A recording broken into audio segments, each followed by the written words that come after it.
feel like I'm going to be on an island with this one. I really do. Hey, what's up, Killas? It is your final girl, Mel, and this is my Killer Podcast, and today we're going to be talking about Scream 6. So stay tuned. I'll be right back.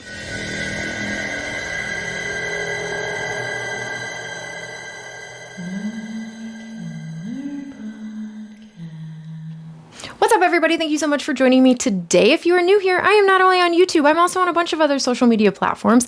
Kill that description box below and check me out everywhere. Today, we're going to be talking about Scream 6. I'm going to be doing a full spoiler review. It has come to my attention that I am not able to talk about this movie without spoiling something.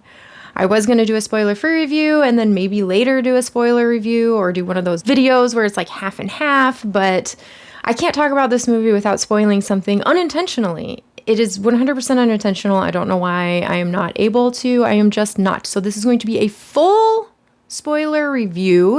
If you have not seen the movie, please pause the video, go watch it, come back here, and we can talk about it. I have a lot to say about this movie, and I feel like I'm going to be on an island with my thoughts. From what I understand, people have been raving about this installment of the Scream franchise, and I don't know that I am going to be quite that excited. But without any further ado, let's get into the review. So, full spoilers in 5, 4. I'm just kidding. I'm not going to do a countdown, but it's happening right now. Scream 6 opens up with 4 of the survivors from Scream 5 moving to New York for a fresh start. But, of course, Ghostface isn't far behind. With this installment of Scream 5, this franchise was given a whole new look with the addition of new legacy characters and the passing of the torch by the wonderful and beautiful Neve Campbell, giving this franchise the opportunity to do something completely new and fresh and exciting. But did they do that? No, they didn't. Thus far, these new installments have been mere copies of the original 2 movies. Sure, the stories haven't been exactly the same, but close enough, with Scream or 5 Cream being a requel or a remake of the original, taking the story back to Woodsboro and specifically Stu's house, and Richie, the boyfriend, being the killer. They did mix it up a little bit by Richie having a girlfriend and having her be the counterpart. In Scream 6, it really wasn't any different, taking the core 4 back to college and having Richie's dad be this killer sounds much like Scream 2, with Billy's mom being the face behind the mask, thus this being a sequel to the requel. All my hopes and dreams of this franchise doing something even remotely creative or new or out of this world different have gone right out the window with this installment, because now anything other than repeating Scream 3 would be in direct violation of the new meta formula they have installed in these new movies. There's a laundry list of characters that came back to reprise their roles in Scream 6, including Jenna Ortega, Melissa Barrera, Courtney Cox, Mason Gooding, Skeet Ulrich, which I'm a fan fave of, and Hayden Panettiere, who played Kirby, whose story felt a lot like a quick write-in for fan service, just to get her in there and get her doing something. And frankly, her character was just straight weird, and it was the weakest in this movie, in my own humble opinion. An unhinged 30-year-old ex-FBI agent seems a bit out there, especially since I'm assuming it takes a lot of hard work for one to become an FBI agent, and after everything that she went through in Scream 4, I can't imagine that this was a path she jumped on right away. It just seems highly unlikely. It would have been better to bring her back in some other form, give her a quick cameo, and send her on her way, or send her to her death, whichever. Maybe a better idea for her, even that, was just replace Samara Weaving. Make Kirby the first kill of the movie. That's going to break some hearts out there, and I apologize. But honestly, I feel like that would have been better than what they did for her. Gail, Courtney Cox's character, was also back in Scream 6. Nothing new here, just still making me wonder why bother. She was up to her old tricks, being the crafty journalist she is, and even getting a good old punch in the face by Jenna Ortega's character. Oh, and she almost died. Again. At this point, I'm just like, can we just kill her already? Let's kill her. if we're gonna get off all of the legacy characters, why keep Gale's character alive? I mean, we're trying to do a fresh start here. We clearly have our core 4 characters that survived Scream 5, and we'll get into this a minute, but all survived Scream 6 too, which is just ridiculous. But why keep Gale's character alive? Get rid of her. Even though this movie seems to replicate a lot of the sequel, the opening kill was different. Remember Jada Pinkett Smith in the movie theater? That was an epic kill. For this one, I felt like it played it a little safe with Samara Weaving's character walking down the dark alley and then getting killed, but they did move it along to another opening kill. We got 3 opening kills in this movie, which was different and it was pretty fun. One of the kills specifically, but unfortunately we didn't actually get to see this one happen. In my opinion, the refrigerator body kill was by far the most gruesome of this movie and by far the best kill, but we didn't get to see it and didn't get to see exactly how the refrigerator body became tomorrow's leftovers.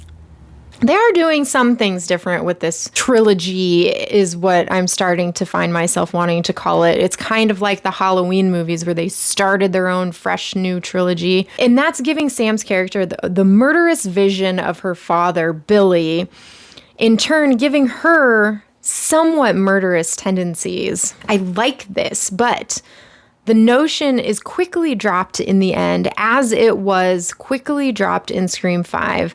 And I don't understand why they're doing it, because it is the most original thing about these movies, but they're too scared to pull the trigger, is how it feels. Let's talk about the location of this movie for a minute. It's taking place in New York, which was definitely a new and exciting idea for this franchise, with most of the action taking place in select apartments, convenience stores, and an abandoned theater. So honestly, this movie could have taken place anywhere. I originally thought it was so Gale could be a part of the story, but let's be real.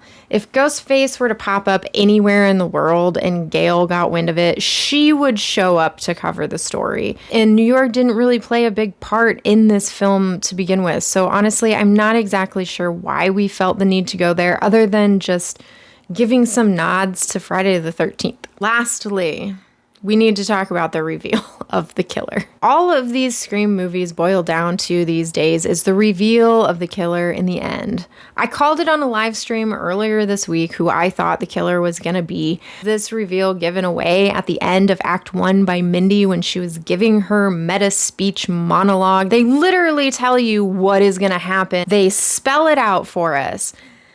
Scream 5 was a requel, and Scream 6 is a sequel to the requel, thus being a remake of Scream 2. So in the end, that could only leave one scenario to happen. Richie was the boyfriend killer in the first one, so some version of his family has to be the killer. And in the end, when the mask is lifted and the reveal is set forth, you should shriek in horror. But honestly, when the mask was lifted, I was just like, who the fuck cares? Who cares? There shouldn't have to be a 20-minute monologue at the end of the movie explaining who the people are and why they're doing what they're doing. Unfortunately, aside from the first movie where the reveal was done extremely well, the rest of the movies have been pretty lackluster. This franchise is kind of known for the killers being weak and needing long explanations as to who they are and why they're there. They never really were able to repeat that epic shock of that first moment in that first movie. And frankly, which is what made that first movie so great. So that is my overall kind of blanketed statements and thoughts about the movie, but let's jump into what I liked and what I disliked about this movie. I understand that nobody gives a shit about my opinion, and I am going to do a little housekeeping here. These are just my own humble opinions. I don't expect everyone is going to like this movie, love this movie, or hate this movie. Everyone's going to have a different opinion about these movies. This is just mine, and I'm just putting it out there in case you guys want to know. If you guys want to kill the comments below and let me know your opinions about this movie, I am happy to read them, but I am also going to put a disclaimer. Please be nice and respectful in the comments below. I beg you. I don't care if you spoil the movie in the comments below, because this is a spoiler review. So I would hope that anybody who hasn't seen this movie isn't watching this review. And if you are watching this review, you don't care if it's spoiled for you. So some of the things that I did like are the nods to Friday the 13th and other horror franchises. I like that Sam struggles with the inner killer instinct, and I wish they would continue that streak. I'm loving the fact that they keep bringing Skeet Ulrich into these movies because I love him, and frankly, he was the most epic killer reveal of this franchise. I like that they showcased all the original killers' masks and costumes at the end, and they showed off all of the cool memorabilia, including the TV that smashed our beloved Stu. As much as I think that they should off Gale Weathers, her fight scene was epic. She kicked some serious ghost face ass, and we had one of the most brutal kills of this entire franchise in the very beginning of this movie with our refrigerator body. I like that all of these movies seem to be really well made. The cinematography is great. The dialogue is on point. So that is a plus for the Scream franchises. These movies are always so well done. You can never say truly that any one of these movies is a terrible movie.